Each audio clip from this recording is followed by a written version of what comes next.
All right, I'm going to give it some time for everyone to join, and then we'll get started in just 1 minute.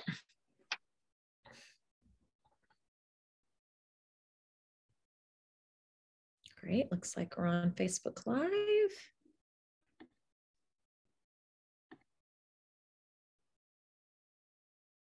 All right, I'm going to go ahead and get started. Good afternoon, everyone. For those who I haven't met, my name is Kelsey Erickson-Streufert. I'm the Chief Public Affairs Officer for the Texas Restaurant Association. You're joining us for our monthly educational webinar series that we do to really bring all the latest tips and tricks and education to our members. Thank you for being with us. Before we jump in, a couple housekeeping items. For those who are watching, please engage with us. Submit questions or comments for our panelists, and Alexandra and I will be watching for those as we go along. We are recording this webinar, so if you miss part of it or you want to share it with your team, please do that. It's really meant to be a resource. We will post this on our YouTube page. We usually get that done the same day, and so you can share it with friends and allies and coworkers or rewatch it. Really, again, meant to be a resource. So thank you everyone for joining. And with that, I'm going to turn it over to my panelists who I'm super excited to be joined with today. We have some real experts on the topic of employee recruitment and retention, folks who have really studied the issue, given advice to others, implemented the practices themselves for their own businesses. So I think we've got a lot to learn and a lot of just great practical takeaways from this event. So with that said, Alex, let me ask you to introduce yourself first, if you would.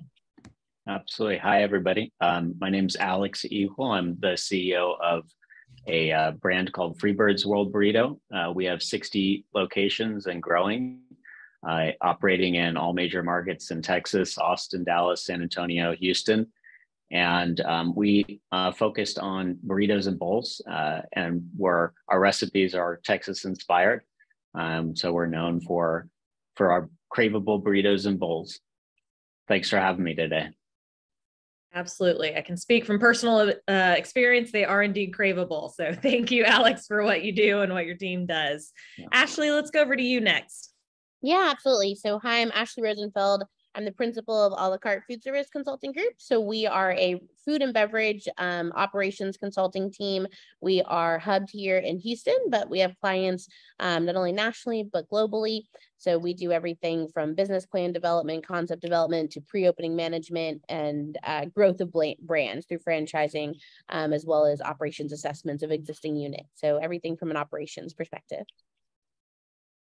And she can also speak as an operator since she just opened a bakery in the Houston area. Tell us all about that real fast, Ashley. Yeah, that's correct. Another TRA board member and myself partnered and opened up Southern Sweets Bakehouse in the Bel Air area of Houston, right across from Ireland Plaza. So that's a lot of fun. That's actually where I started my career before consulting was in the baking and pastry industry. So it's fun to kind of come full circle to that. And I think it's nice to be hands-on on a day-to-day basis with what all of our clients are going through as well. Absolutely. All right, Brian, over to you.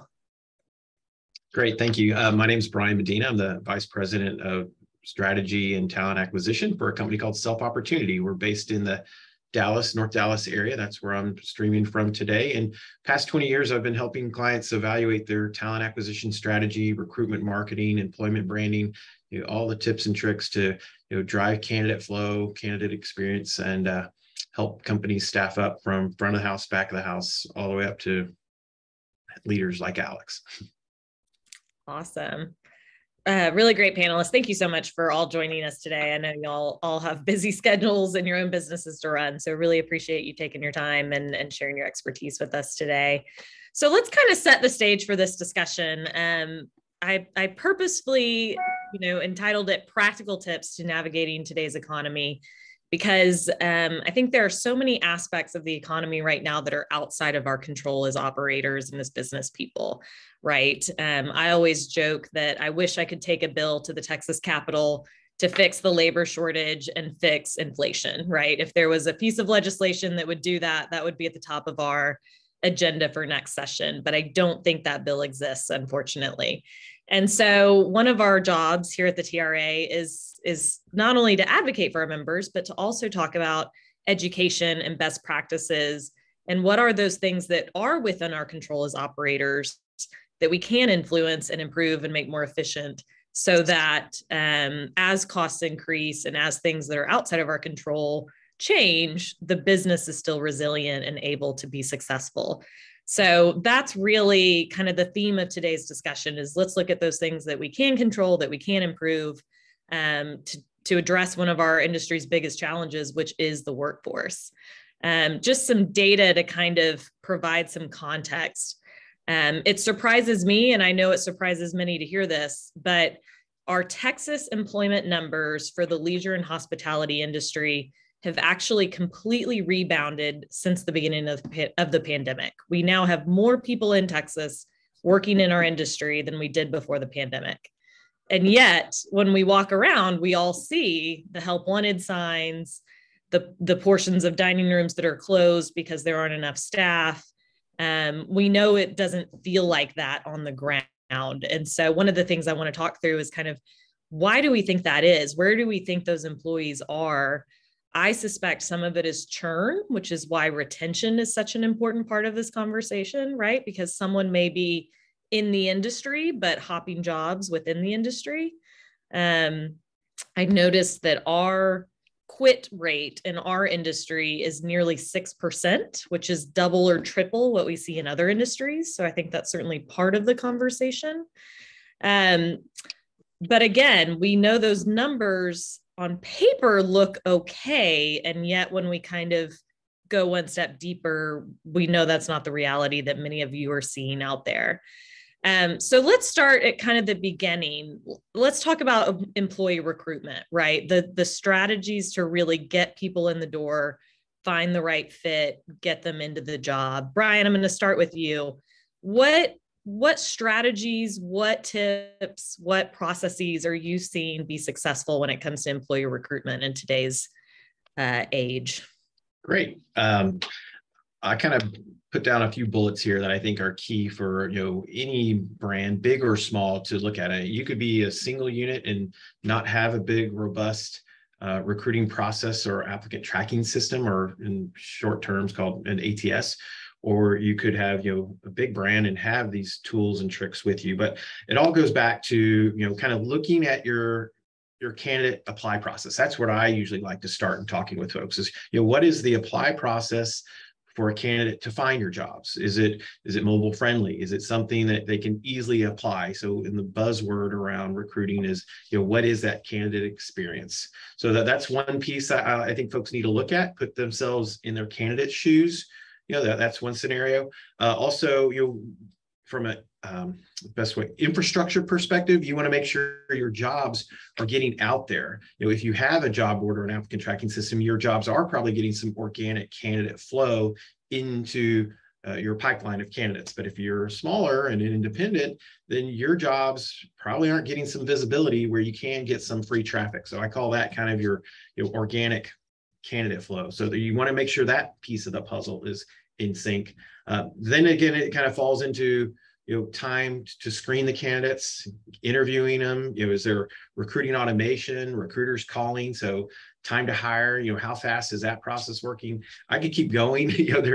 Then you kind of want to look at your employment brand. I think Alex will be able to touch on culture a little bit later, but those are some of the pieces. And then everybody's spending money. So you got to look at your advertising budget and your advertising strategy. So those are kind of the first things that we kind of look and talk about with folks. We can go deeper into each one really, but that's just kind of a high level that I think every organization needs to kind of dial in, at least just when they're kind of starting looking at their recruiting strategy. Absolutely. Ashley, are you seeing similar trends and things when you're talking to your clients? Yeah, absolutely. I think something that Brian just hit on that's so important is just the ease of the process. One of the things that I think we tend to run into with clients is that when you're on multiple platforms, right? If you're on Indeed and Craigslist and Post and multiple platforms, there tends to be some lag time often between responding to the messages, because typically you have to respond to each applicant on different platforms. And we all know that recruiting from a day-to-day, especially in independent operations, with one or under 5 units falls on the managers themselves. And obviously, those managers are typically on the floor or managing short staffing issues at the day, right? So it's hard for them to really get to all of those different platforms. You know, and I'm sure you're going to talk about this in a little bit, but one of the platforms that was actually introduced to us at a board meeting, Workstream, we gave a try and have had some excellent feedback. So we've had a couple clients join it, and after positive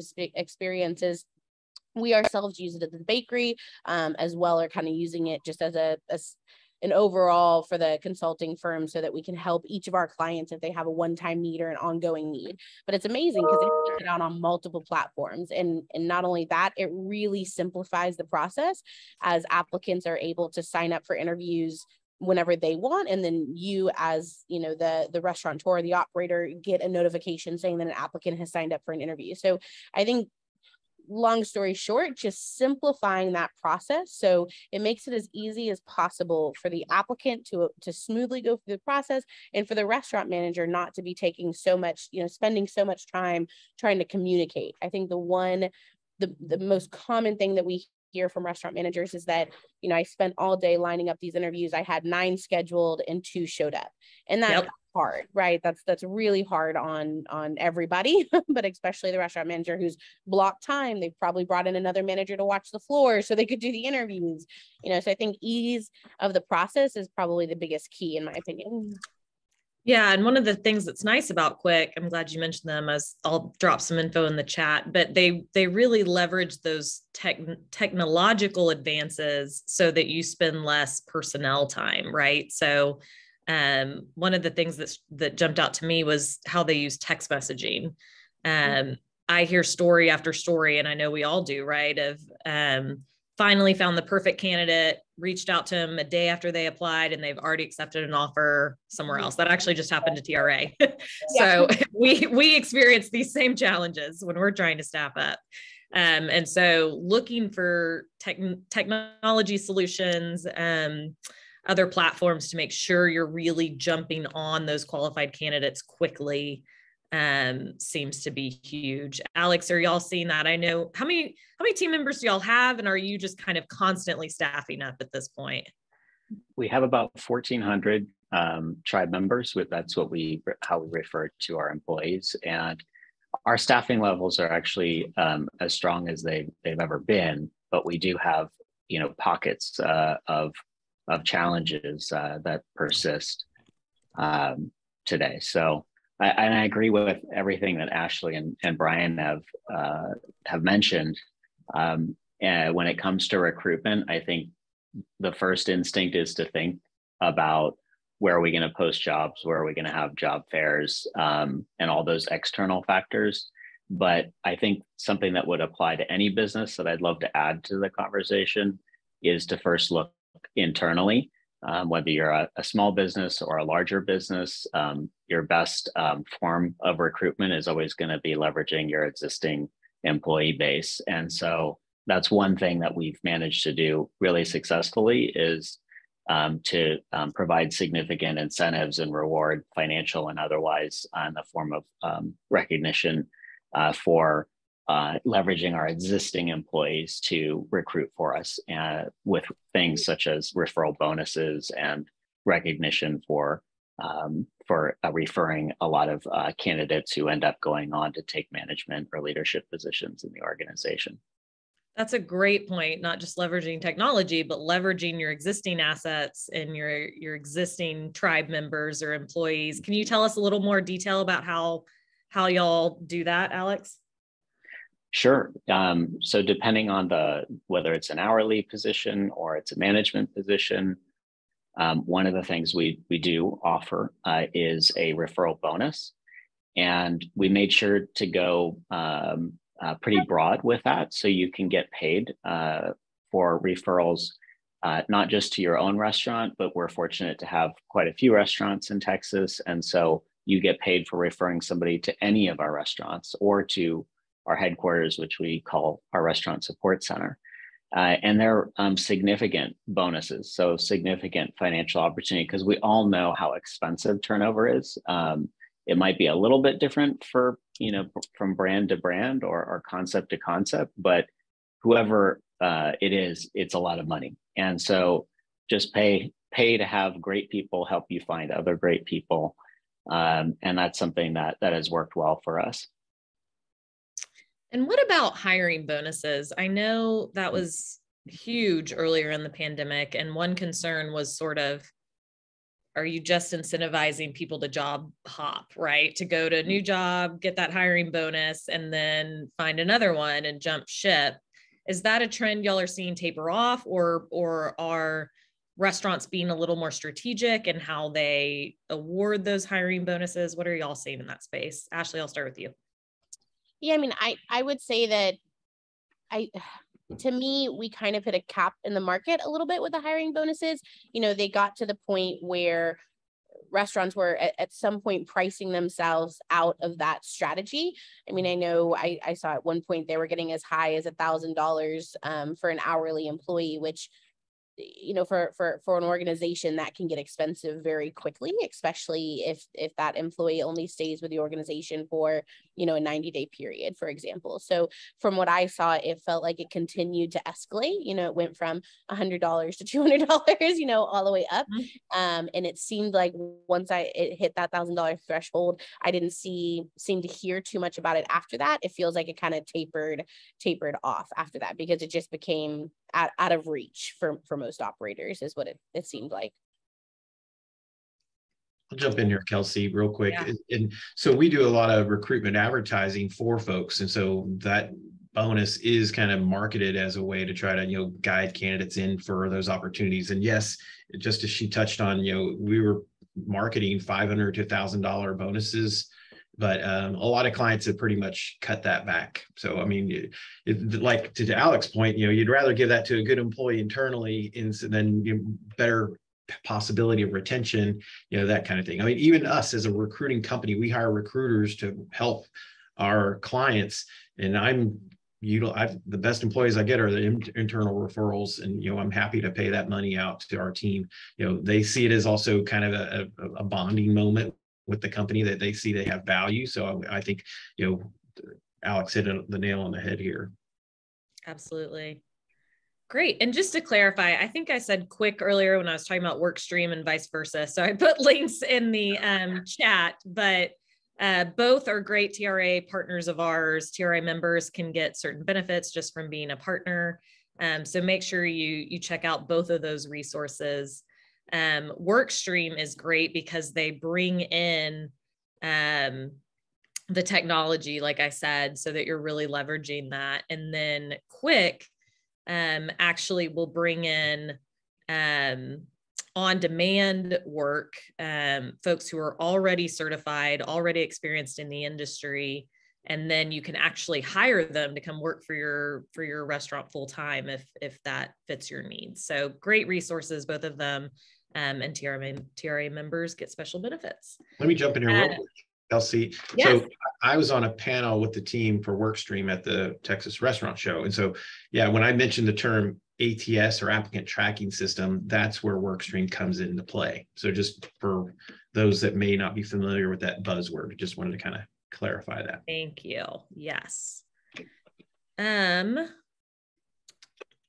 Anything else on employee recruitment? What about in terms of like creating your job posting? What's the key information? What are the key tips?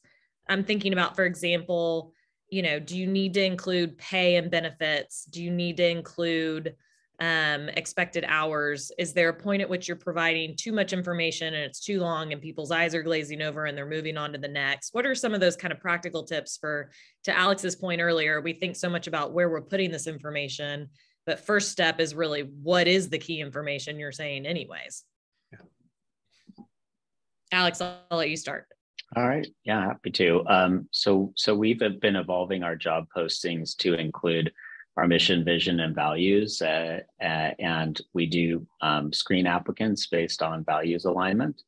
And we do have processes to also, as much as possible, get potential candidates behind the scenes with whatever that job is that they've applied to try to filter out any surprises or potential surprises. But that culture branding piece super relevant. On the question about pay or benefits, I would say, you do have to think about what you want to lead with, because you will attract what you lead with. So if you lead with culture, then you are more likely to attract culture. If you lead with money, you're more likely to attract candidates whose first priority is money, which will make them harder to retain, because the reality is they can always, certainly in this environment, they can always go somewhere else and make another dollar or a little bit more.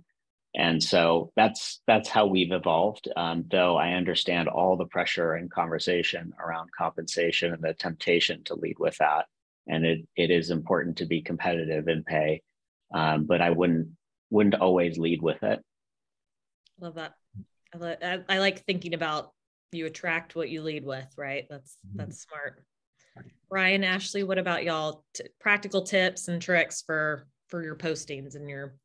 I'll jump in here first, Ashley. So too many times a company is just kind of dependent on what may be in their applicant tracking system, and they let that job description be their ad copy. So again, that's just like you said, it's, they glaze over just for a few minutes and then they're gone, they check out. So, we try to guide folks to do something a little more personal, kind of to Alex's point, again, articulate a little bit more of what your company is, your vision, your brands. Now, the other key piece though is, all job boards are technically kind of a job search engine. And so you got to be smart with the way that you're communicating your positions. So, you may have some, again, Alex uses tribe members, but in his marketing, he potentially probably uses cooks, et cetera, back of the house, those kind of things. So you need to kind of play with what the wordsmithing is relevant to what a potential candidate is searching. And then, again, the job boards want all your money, right? So they're going to want you to do multiple jobs. But, so if you just do team member, you might not appear for a cook or a cashier or drive through. So yeah, you want to at least have those jobs from your applicant tracking system out there. Or if you're doing some marketing and putting some dollars behind it, and what you really need, then you want to be kind of smart about the job title you use. So that way you get the visibility on that type of candidate looking for that position. Goes back to put yourself in the candidate's shoes, right? What are they looking for that is going to help them find your posting? Yeah. Ashley, thoughts on that?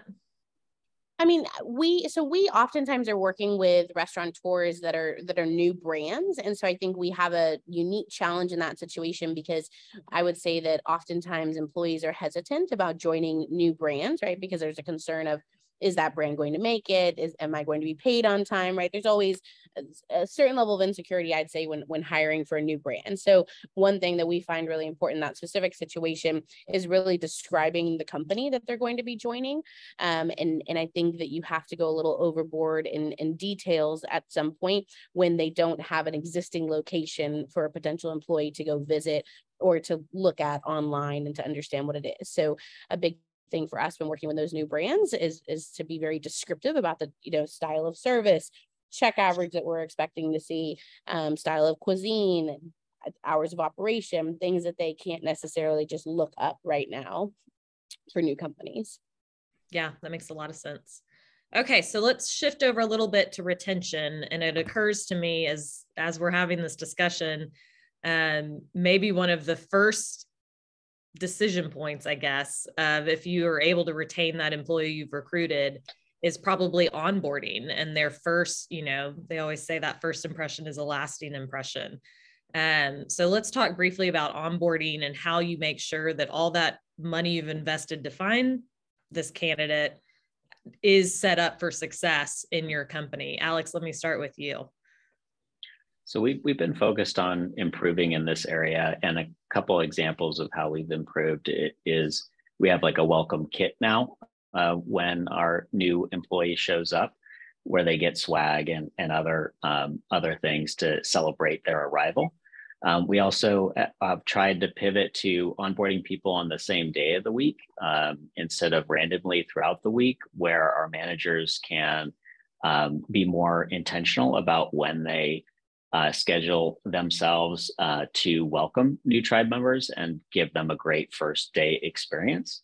And then the last thing I'd say is a key area that we've been focused on is we do a ton of anonymous surveying. And so we do a lot more checking in with our new employees, and we're able to do that through technology. We're able to do that anonymously. And so those are a couple of the areas that we've been focused on improving onboarding. Awesome. Ashley, thoughts on onboarding? Yeah, so this is something that we actually work with clients on a pretty regular basis, especially when you're looking at independent operators. Oftentimes, there are not some of the documentation in place that an employee is expecting to see, like an employee handbook, training manuals by position, understanding what their training schedule is going to be. And again, kind of going back to that security feeling, right? I think oftentimes when restaurants have new employees that onboard and leave shortly after, typically a big factor in that is that they didn't feel comfortable or secure in their role. They did not know what would be required of them. And most people do not like being in the situation where they're held accountable for items that they're not aware of in the first place, right? They don't feel like we're correctly explained to them what the policies, procedures, etc. were. So a big factor that we work with restaurants on and encourage people to have is a system and policies, procedures, documents in place, including things like an employee handbook, training manuals, and a training schedule, right? So that when that employee does show up for the first time, it's not kind of a, oh, great, I'm glad you're here. Now just sit over there and then I'll let you know. We'll get back to you shortly, right? Just wait till the lunch rush is over. We'll be there shortly. It's important that, like Alex was saying, there's a manager that has dedicated time, right, to sit with that new employee, that there's established paperwork, that they know when they'll be arriving next and who will their trainer be on that day, what will be expected of them, what should they be learning that day. By what date will they be a full-time employee on the schedule? So I think just having that safety and security around them is so crucial, in my opinion, in retention, right? And especially that early retention of onboarding new employees. Makes sense. People want to kind of see the roadmap of where they're headed. Mm-hmm. Brian, thoughts on onboarding? So the one only piece I'd add, I think they covered quite a bit, is just look at your current internal process, and does it have possibly a text capability to communicate with the candidates along for the onboarding process. You might be surprised, you might have this tool built in your HRIS or your payroll system to help expedite this process, and we're just hearing clients dedicate somebody internally, and they're doing a lot of the onboarding process via text, because that's technically kind of how some of these candidates are used to, going through the process. I mean, it's not as personal, but again, I think those other parts are important. It kind of tells the story of your culture, but sometimes, the efficiencies of, that means of communication can also help, keep you engaged with that candidate. They're getting an auto respond to saying, hey, great, here's the next steps. So those are some of the things I've seen some clients, dial in for their onboarding process. Awesome. And Alex, we've actually gotten 2 questions about the anonymous survey process you use. And then if you want to share what your turnover rate is, feel free, but I also understand if that might be proprietary. So we do, I guess the first question is surveying, and we do pretty extensive surveying at this point. So we send surveys via text communication to our employees. And we do that in their first 90 day to gauge their experience as they onboard and they pass that sort of critical 90-day mark that a lot of people see as a real critical milestone of gauging whether somebody's going to stay or not. And then we do also check in with them multiple times a year. So we call that a 360, where hourly employees give feedback on the management team within the restaurant. And then the management team for our restaurants gets to review the above restaurant leadership, and that goes all the way up to me. So throughout the organization, there's a real transparency around how leaders are perceived in the organization.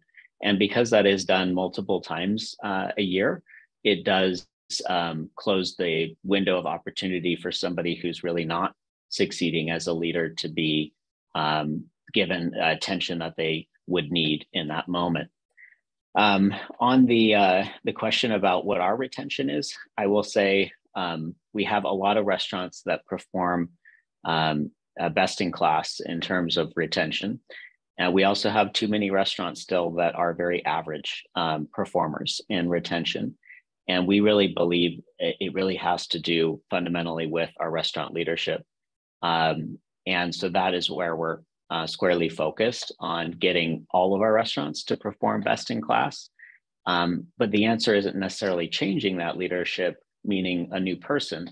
It means in many cases, changing that leader in terms of developing their soft skills. And it's just so sad in our industry that we put people in positions of leading teams of 17 people with no real training on how to be a leader.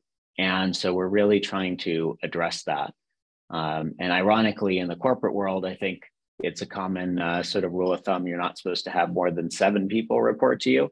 And yet we have general managers, who have twice or even 3 times as many people reporting to them. And we do nothing in terms of development. So we're changing that, and we're changing that as rapidly as we can, as really what we believe to be the ultimate source for retention.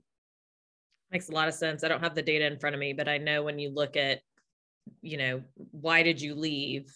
Bad boss or some kind of criticism of management is often first, second, third answer. And to your point, doesn't necessarily mean that boss needs to get fired, but what are the soft skills? What are the training they've had, the development to be in that role? And the systems and processes supporting them. So, quarterly conversations with everybody who reports to you, is just an example of how we are supporting our leaders, being better leaders of people by really training them to give feedback to everybody that reports to them, and to do that not just once a year in an annual review, but to do it continuously throughout the year. Ashley, Brian, any thoughts on surveys and getting feedback, more importantly, both with onboarding, but also just throughout an employee's tenure? Yeah, I mean, what I was going to piggyback was just talking about the cultural aspect of it. I mean, that's something that I feel like we've been preaching for a long, long time in our organization. This has become such a hot topic because of COVID and because of how short-staffed the industry is. But in my opinion, it's something that we've been talking about for the last 10, 15 years, is that at the end of the day, yes, everybody has to earn a certain dollar amount that makes, their living possible. It makes them comfortable and, in their home life, etc. But in my opinion, I feel strongly that people are much more motivated by a positive environment, and positive environment meaning, again, I know I'm kind of being repetitive about that security, but security of knowing that my schedule is always going to come out on the same day every week, so that you can plan your personal life, right? Like every employee that you have, at the end of the day, they're working as a means to support themselves. And yes, we want them to be as happy as possible while in that work environment, but that most people's end goal is not work, right? Their goal is what they do outside of work. And so how do we make sure that we streamline the processes to where they can plan their life around their job, right? So meaning that, again, their schedule comes out at the same time. If they've put in a schedule request the way that they have been asked and instructed to do so, it gets honored, right? Mm-hmm. If they've asked, if they were brought on for full time and you said, yes, we have full-time hours, that they are being provided full-time hours. If they asked to be part-time and you said, yes, we can accommodate that, and they're being, asked to work 40 hours, right?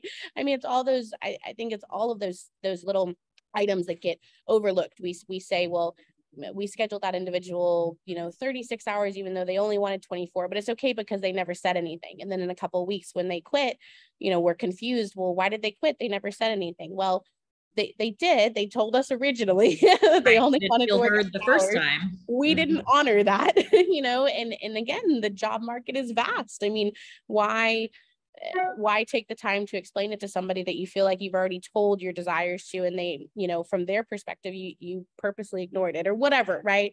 Whatever the feedback is. So I just think that there's so much surrounding pay, and that's something that, again, that we just have preached for so long about having consistency in their environment, respecting your employees. I think our industry is a tough one. At the end of the day, there's no two ways to say that, right? And I think that especially hourly employees and line level employees in the restaurant industry, you've kind of got two forces coming at you from each direction.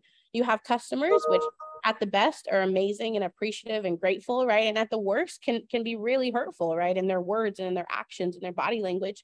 And then on the other side, you have management above you that sometimes, like Alex says, hasn't had the leadership training and hasn't had those soft skills. So that, sometimes these managers are excellent at the administrative part of what they need to do, or, they've been with the company so long that it makes sense for them to be placed in that position, but they don't necessarily have the people skills to lead people. So now you've got, a customer over here that's not nice and a manager over here that might not be nice. And then you have this line level employee in the middle going, well, I don't want this for myself. I don't want, I don't want to feel disliked or that I'm doing my job wrong and I'm doing everything that I've been told that I should do, right? So I think it's just so critical how our leaders treat our line level employees, right? And that they acknowledge and are aware of what they're going through on a day in and a day out basis, right? And that they acknowledge that at the end of the day, this is a job, and yes, not just a job, a career, right? But again, people are here to live their life on this planet and not necessarily just to go to work every day, right? So remembering that, I think a lot of times it feels like management forgets that piece of it. So I just think that's a huge factor in retention, is how we treat those individuals. Absolutely. Brian?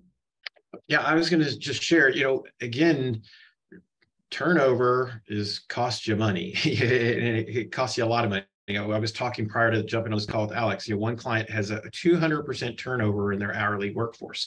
I see what they spend on to get hourly team members. It could be anywhere from $2,500 to $3,000 for one person to get hired, with your recruiter's time, the recruitment marketing, all those pieces of the puzzle. So again, having, the culture, the training, the leadership, there's a lot of factors. And, this company's fixing the hiring process, and now they're fixing, the retention process. And there's some groups out there, I'm not sure who the TRE endorses, but there are some good exit interview groups that you can kind of get connected with to kind of get that kind of feedback, so you can try to help dial things in. Those are the kind of things that I'm hearing, or what clients are focusing on, because again, you're going to spend the money on recruitment marketing and your HR team doing all these pieces of the puzzle, getting them in the door. It's just I don't know what it's that competitive, that definition of insanity, right? You keep doing the same thing over and over and you keep getting the same results. You got to kind of dial some things in. So there's my 2 cents there. Totally agreed. I actually don't think we have a partner who does exit surveys. So I'm going to talk to Ben on my team about that, because I think that makes I got somebody I can refer. All right. Perfect. I love these discussions. They always, you always learn something. You always find a new idea. So that's great. Okay. I do want to address kind of the elephant in the room before we get too far down this road, which is pay. Obviously pay in our industry has continued to climb. In Texas, in the leisure and hospitality, wages jumped almost 8% year over year, 3.2% the year before that, 4.2% the year before that. So a steady increase with really a big jump this last year. Obviously pay is a factor. To Ashley's point, most people are working to live and not the other way around.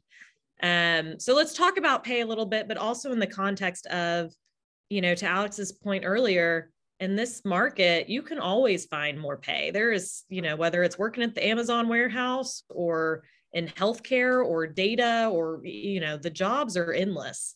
So how do we look at pay as something that needs to be addressed, that our industry has not had a great track record on, while also acknowledging that this is a business with often low margins. And so pay can't be the end all be all, or we're sort of dead in the water. Alex, any thoughts on that? Easy one. I guess probably I really am a believer that once you're in the top 50% competitively, there is a steep diminishing return on using pay as a vehicle for retention. And it quickly gets to zero. So, depending on who you are and what the particular circumstances are and regional circumstances, you'll get to zero, somewhere between 50 to paying in the top quartile to top 10, 15%. You're going to get to zero in terms of that actually keeping anybody. And I've seen other restaurant companies also make efforts around, hey, this person's a top performer, so they'll make significantly higher compensation as a manager than our other managers. And guess what? They don't stay because they can make that money for working for somebody else anyway. So you'll never solve the problem with money. It is a culture problem to solve. You do have to pay competitively. And I think for most brands, that's going to be somewhere between top half to top quartile. And I also would say we don't have all the answers. This is, an area that I think we still have some room to refine our strategy. Some of the focus that we have, and I've seen other brands have on refinement of strategy, is more of a long-term focus. So how do we add additional compensation incentive contingent on milestones, whether those are time or performance milestones? So those type of programs might generally be referred to as a longer-term incentive. And that's where I think probably more brands need to spend some time in coming up with plans that work for them. And so using compensation in that case, but using it contingent on, getting some of that return on investment, because just throwing up higher numbers continuously without a real strategy behind you is going to get you in trouble quickly. Absolutely. Brian, Ashley? I'll jump in here real quick. So again, I'm kind of the top of the funnel, and that kind of was that point that Alex made earlier. If you lead with pay, you're going to kind of get people focused on that. So, and then we talk to all the job boards. They're all just telling us, you got to put pay. You got to put pay. There's a field in the posting process that the pay gets kind of prominently put out there now. If you go look at Indeed and Zip or wherever, so it is kind of the necessary evil. And I don't know the exact answer, but I mean, we see, for example, a big client of ours is a ghost kitchen company, and they came out like gangbusters, just really just upending the pay rates, because they were trying to hire as many line cooks as they could. So just on average, across markets nationwide, they're paying line cooks $17 to $18 an hour. And then in New York and Los Angeles, they're paying in Seattle like $20 to $22 an hour. So I mean, it is just, they can find jobs for these higher pays. It's not sexy. They're in a kitchen vessel that's technically a shipping container. But it's changed our industry, and what our industry has to kind of look at is how do we compete with that. But they're restaurants too. We gotta love them, right? So I don't know if I have an exact science on that one, but that's kind of what we're seeing, what from a recruitment marketing perspective, and what the market's bearing. I guess just to add on to that and to piggyback off of what Alex was saying, I mean, you have to be competitive, right? And you have to be on market with what other similar brands are in your field, right, or in your niche are offering. But it's really, really important to stay true to what your labor model is, what makes sense for you, right? We've seen a lot of restaurants who have said, okay, I heard that we can only hire line cooks for $18 an hour. And then they hire a full team of line cooks at $18 an hour, but have never done a labor model to understand, can this restaurant afford a full team of $18 an hour, right? Because then we end up in a way much worse place where we've got all of these staff members that we can't afford to hold. And you're not going to be able to lower pay rates, obviously. You're not going to be able to cut hours. So at the end of the day, you're going to lose team members, and it just creates bad morale for the whole group, right? And it kind of puts you in this constant cycle, honestly. So I think that what's so critical is understanding what your model, what your revenue projections can actually sustain, and what makes sense for the organization. Now, of course, that has to be on par with what's competitive, but again, paying at the top of the market, you're always going to be fighting that battle, and those individuals are always going to be going next door for $1 more. There's always going to be somebody that's paying more. I think what restaurateurs have to do in place of that is they have to be willing to step in and to train individuals. And what I mean by that is that perhaps, the top line cooks are getting $18 an hour. Okay, so maybe we can't afford the top line cooks today. Maybe that means we need to bring in the line cooks that are wanting to be there, right? They're aspiring to be the shift leads. They're aspiring to be the sous chefs. And we need to put the time in to train those individuals so that we can start them at a pay that is still competitive, but that makes sense for the restaurant. And then we bring them to that level. And hopefully that the cycle continues. We continue to bring in others that we train. And so when those individuals, if they choose to move on for pay, or hopefully the goal is that they are so embedded in the culture at that point that the culture is more important to them, than making that 50 cents more an hour, $1 more. So. Absolutely. Well, and that brings up this idea about people want to be in a job in a company where they feel like their talents are rewarded and they have a path to growth, right? So maybe that's, to your point, Ashley, a line cook who aspires to be a sous chef, an executive chef, and sees the opportunity for leadership development training.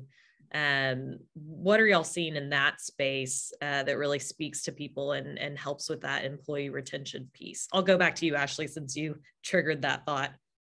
Yeah, I think that's pretty much everyone's goal, to be honest. I don't meet any restaurateur that says we prefer to hire outside of the company, right? Like everybody wants to hire from within because it improves employee morale. It helps overall with retention. It lowers turnover. And again, it creates a path for a career for the individuals within the company. When you are a multi-unit operation, then you have the ability, right, to allow people to have that growth a little bit more than if you're 1, 2, 3 unit company, right? So that's just kind of the reality. So I think for multi-units, 100%, right, showing them that there is a path from dishwasher to general manager, et cetera. It's kind of the dream of why people come into the restaurant industry a lot of times. And I think for the independent operators that only have a few units, you have to show other ways for them to progress. So I know some of our clients have done things where they will send managers to different conferences throughout the year, whether that be like, there's all different kinds like Tony Robbins, et cetera, right? But uplifting conferences where it's either learning more about leadership or learning more about that particular field of what they're doing. Maybe it's even a culinary experience, right? But if you don't have the ability to provide the upward mobility at the rate that you would like, then enhance their knowledge, right? Because that's at the end of the day, what people are looking for is they want to better themselves while they're in their job. They want to leave with more than they walked in the door with. So I think if you don't have a mobility option, then providing them with options for adding knowledge is really, critical. It's a great idea. Brian, Alex, any thoughts on that? I'll jump in real quick. So the way we try to help a client kind of communicate this is part of their employment branding and that candidate experience out the gate. Because again, a candidate's going to do their homework. They're going to look at the company site. They're going to look at their career site and see, is there some, growth patterns, or is it communicated? Do they show a career path on their career site? Then they can go to Glassdoor, they can go to Indeed and read the review pages. They can kind of see, is there this growth? Is there, video testimonials of people within the organization on their career page that says, I started here and I made it to here? Those are the ways that I think, folks in this audience potentially could, leverage, what they might not be doing to their best of the ability. But that's one way that a candidate, again, is going to be searching and doing their homework. If they stumble upon this stuff in a channel that you have for this message to be conveyed and kind of control that message, this is one area where you could probably, get that, buy-in and getting good candidates that, want a career with your organization. Like that way to distinguish yourself. That's not necessarily about money or making an investment, maybe an investment of time. But 9 out of 10 career sites for restaurant brands just has the jobs. It's not telling the story as well as it could be. And I think that's where you might be able to get more candidates that are a little more excited about working for your brand. It's a great idea. Alex, any thoughts on that? Yeah, just really quickly, I for somebody who doesn't have a lot of mobility opportunity, as Ashley highlighted, and really no matter how large the brand is, there's only ever so much of that, and it tends to be cyclical and periods of growth and then being accelerated or decelerated. Don't underestimate the impact of what you can share from your experience, and just being more transparent, more open, sharing what you know. If you have the right people, they love to learn.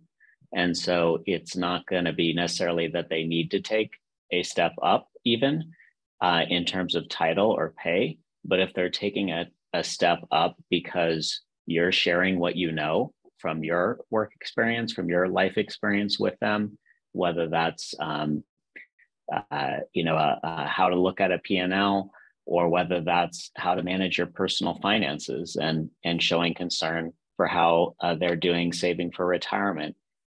There's a ton of ways to be engaging as an employer that we need to focus on, even if we don't have a lot of mobility or a lot of title, opportunity. We can create tons of opportunity for personal and professional growth without that. Really smart. I love that. And I think it just also recognizes people's humanity, right? We all want to be more than a job title and an income bracket. And so taking that time to find out about your employees, what are their interests, what are their long-term goals, how can you help them get there? I think people see that level of care, right? And really respect it. What about employee benefits? I know this is an area that's really evolved a lot. We're seeing more health insurance, things like that, but also really interesting, wellness packages. And Alex, I know we've talked about the kind of daily pay options. There's just a lot happening in this space. So would love to get, y'all's take on kind of what some interesting packages and options that you're seeing out there in the marketplace. Brian, I'll start with you. Oh, Alex, I'll start. Yeah. I'd say I defer to Alex. Again, I don't have all the details on this one. Yeah, sure. I can share a couple things that I feel have been good focuses for us, and daily pay is one. There's a number of different companies that provide a service to accelerate your employees' access to being to their pay. So if you're on a biweekly schedule or a weekly schedule, you can provide the option to access pay earlier. And why does that matter? Why is it important? Because we're competing in a gig economy where there's a lot of jobs that do offer that, and such as driving for some of the companies out there that you can be a delivery driver for. And so we have to be able to compete on that front. And that is actually, when we roll that out, that is by far our most engaged benefit. So over 70% of our employees are engaged with that benefit, not necessarily using it, but engaged with it, meaning they paid attention during onboarding, they downloaded the app, they signed up, they created the account, and they know that's in their back pocket. And it is also important because I think it's a great way for us as leaders to help our employees avoid more costly ways of dealing with that, such as pay advance services, which are terribly expensive. So simple, easy, extremely inexpensive. Everybody should be doing that one. And a couple other trends that I would say I see in the benefits world are first, simplified communication of total benefits and total compensation. And a good example of how you simplify communication is people are moving away from having a 401k match that says we'll match 50% of of the first 3%, and then 25% of the 3% to 6%, and nobody knows what that means without being pretty strong in math skills. But if you say we match a dollar for dollar for the first $1,000, everybody knows what $1,000 match means to them. So simplification of communication and aligning all of your benefits in one area where you can ascribe a value to them. So another focus that we have is we don't contribute to our health benefit differently depending on which plan you select. You can select the most basic inexpensive plan. you can select the most expensive one. Our contribution as an employer is the same dollar amount. And we don't care if you have a family or a spouse, it's the same dollar amount. And the reason we do that is because then it empowers us with every single employee to say, this is the value of what we contribute to your medical benefit. And so when you create a situation where you can ascribe a value to each of your benefits, that's a easily understood value for anybody, and that doesn't require adjustment by position. That's a focus that we've had, and I think that's a trend in the benefits world generally. So you get full credit for what you're doing.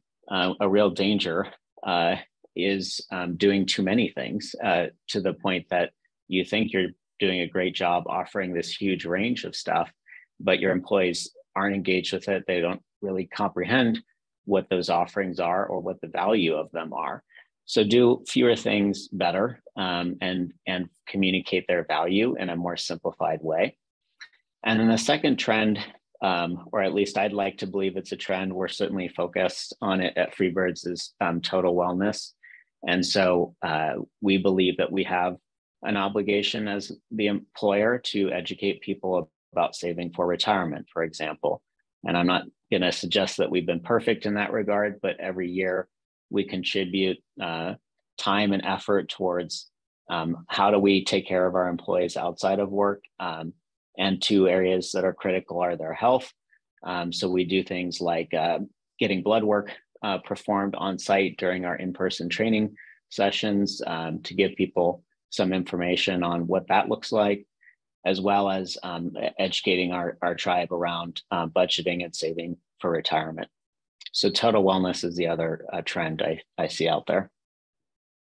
I'm agreeing with you. I think that is definitely a trend. We're certainly seeing it with emotional well-being too, right? So making sure mental health is covered in health policies, that folks have access to counselors, to suicide lines, right? Just all of that information, especially in our industry, especially after COVID.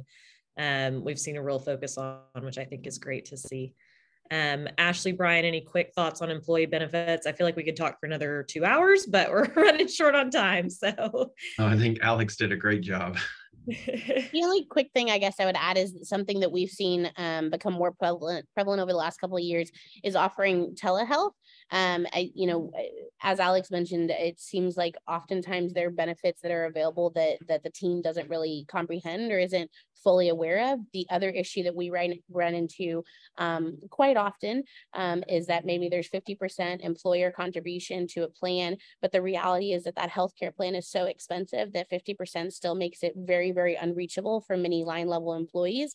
And so what we've seen in the last couple of years is there are a lot of telehealth plans to where it's so affordable that the employer can pay 100% of the telehealth plan, and it's still far less than what they would have paid for 50%, of a catastrophic plan. And yes, it doesn't solve everything, but it does give access to basic preventative in emergency telehealth situations for both mental health as well as physical. And so it provides the employee with some of their basic everyday healthcare needs that otherwise they feel are really unreachable or unattainable.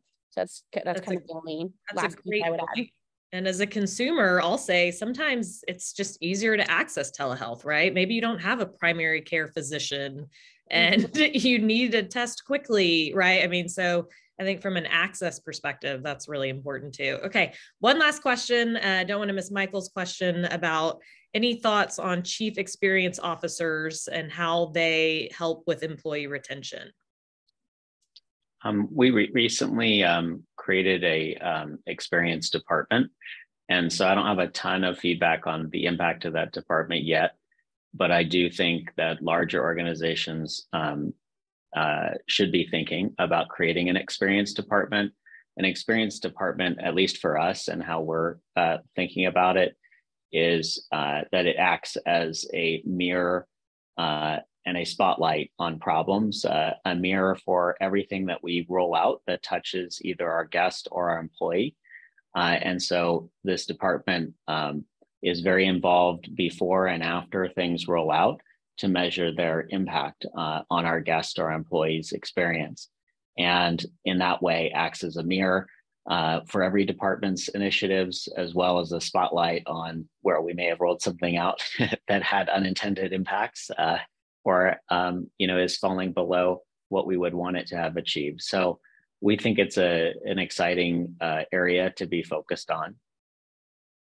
What's that expression? You don't fix what you don't track. Yeah. I'll add one little piece to this. A group I work with, they didn't have anybody dedicated specifically for this role, but they did, let their HR team kind of expand, this experience internally. And definitely, I feel it's made a big difference in their retention. And I feel it's also impacted their recruitment marketing, because again, they don't do a lot of advertising because things are working well. I mean, they refuse to put any ads on Indeed, believe it or not. They like to do stuff on Google ads, something totally outside the box, and social ads. We didn't even touch on those two channels. But so definitely, I think having somebody internally that's looking at the employee experience. Heck, they even promoted my birthday on their LinkedIn page, because I'm a good partner, and so it was just that good experience that I got from this group. And so it does add a lot of value. Awesome. Well, we are over time, so I'm going to wrap it up there. Thank you, Ashley, Brian, Alex. Y'all have shared so many great, amazing tips with us. Like I said, I feel like we could have talked for another hour. Maybe we'll do a part 2 at some point, but really appreciate you all taking your time and sharing your expertise with us. And thank you to everyone who's tuned in. Again, we are recording this. The recording will be available on our YouTube page. So download it, share it with your team. And if you have other thoughts for topics we should tackle, reach out to me. My email is kstroifert@txrestaurant.com. All right. Thanks, everyone. Everyone have a good day. Thanks, Kelsey. Bye, y'all. Bye.